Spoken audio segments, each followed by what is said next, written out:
Hey everybody, Penguin Pat here, and today we're going to talk about the Cavern of Echoes. This video is going to show you how to run Cavern of Echoes in 4 minutes, and you can do this totally free to play. You do not have to whale out. As with my other dungeon guide videos, we're going to do the full run at the start, and then we will run back through with some additional commentary for things that I may not have mentioned in the original video. So the first thing to take note of is these glacial monstrosities. You have to kill these in order to get through this wall.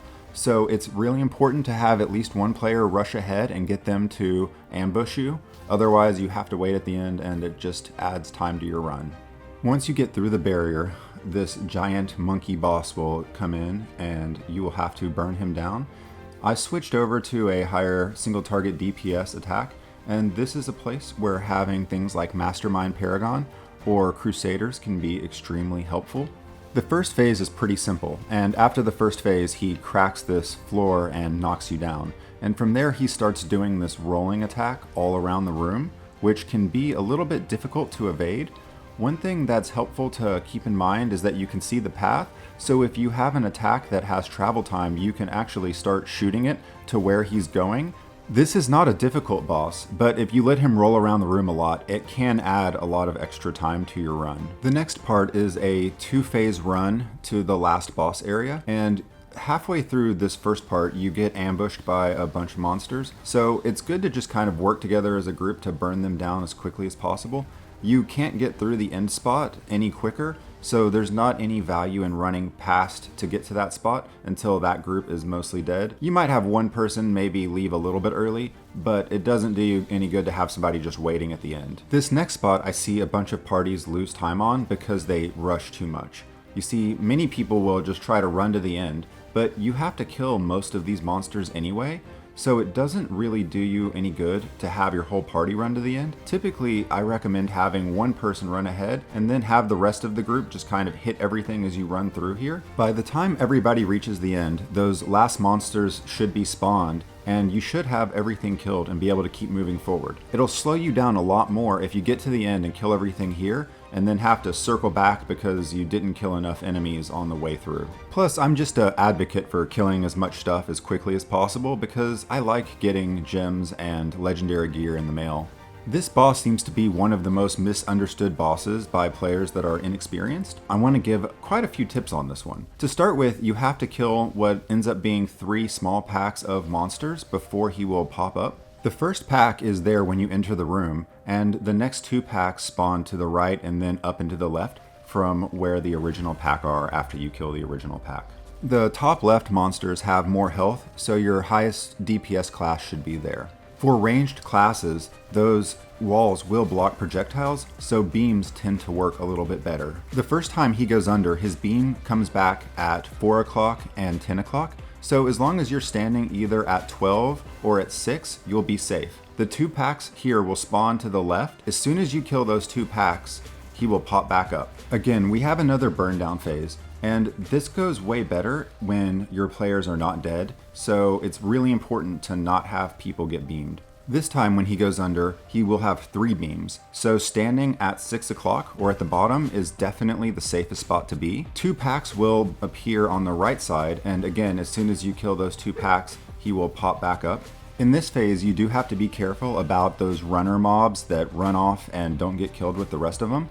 It can cause the beams to last longer than you're used to, and that often leads to players dying, and from there you just burn him down and profit with beautiful, wonderful sets. Here's a few more miscellaneous tips. A lot of times during the run to this first door, you'll run into either blue or yellow monsters, so it's really good to kill those. You have a nice, good chance of getting legendary gear from that. And it's always nice to double dip and get both legendary and set gear. You will want to have somebody rush to the end to get the monstrosities to jump down. Ideally, you have someone like a barbarian or a class that's good at gathering so that you can burn down both of these monstrosities at the same time. Also, you can position yourself like I am here so that you hit both at the same time, and that also speeds up the process because they do have a pretty large amount of health. In this example, you can see we had a barbarian run to the end to gather up the monstrosities, and it made the process of burning them down much more simple and efficient since everyone from the group was able to hit them and we didn't just have to solo each of them. To burn down bosses faster, there's several things you can do.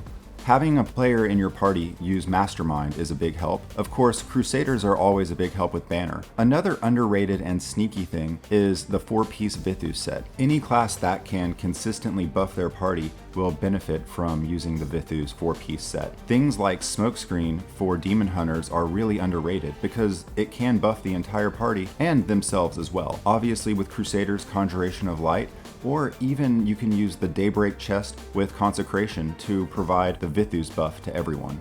During this next run, it's important to be patient and make sure to kill out all these monsters in this middle pack. What ends up happening is players get in a rush and they run ahead, like I do here, and we don't kill everything, and then we end up spending extra time having to go back and kill monsters instead of being able to continue our flow. And at the end of the day, this ends up costing us more time than it saves us on the runs when we rush ahead and we go straight through. The same thing applies to this next section, where it's easy to just run to the end, but the best thing to do is actually to hit all of these monsters, gather them up, and AoE them down on the way through. You'll end up saving a lot of time. Of course, it doesn't hurt to have someone run ahead and get that last pack of monsters to spawn so you can get them killed right away when you get there, but you shouldn't send your whole team. It's best to only send one person and have everyone else just clear as you come along. Our fastest runs always worked this way. As mentioned before, when you enter this area, there will be a pack that's already spawned. You want to gather them up and kill them as quickly as possible. As soon as they're dead, a pack spawns right there to the right and then up here and to the left. Ideally, you have one player assigned to each of those and then people in the middle that can attack both at the same time. You'll finish way faster that way. Another place that you can either pick up or lose time is during the immunity period when the boss is transitioning. For that short period of time, it will not take damage, and if you use your cooldowns before he's up, you will end up wasting damage. More experienced players might know how long the cooldowns last and may place cooldowns ahead of time so that they are ready for the next phase. During this next phase, you see the 2 packs that spawn to the left. You can have somebody who stays at the top if they know where they're supposed to be, but you do run the risk of them getting beamed if they're not familiar with this. Therefore, if you're not totally sure, it's best to stay at the bottom. In the next phase, there will be 3 beams. So again, it's best to stay at the bottom unless you know what you're looking for. The packs of monsters this time will be on the right side. Now, you do have to be careful because sometimes the monsters will run away, and if that happens, the beams will continue to shoot. And I've seen a lot of players end up getting killed by beams, not because they didn't know what was going on, but rather because they are used to the beams disappearing after a certain period of time, and their timing got off. And finally, once you have beat the boss, go ahead and get over to the chest as quickly as possible. That is one area that surprisingly a large amount of time is lost due to players dilly-dallying instead of just getting down to business. Alright guys, that's all I got for tips for Cavern of Echoes. If you have any other tips that I missed, please leave them in the comments below, or if you think I'm just wrong and I should do something different, I'm definitely all ears. If you found this video to be helpful at all, please like and subscribe, and I will catch you in the next video.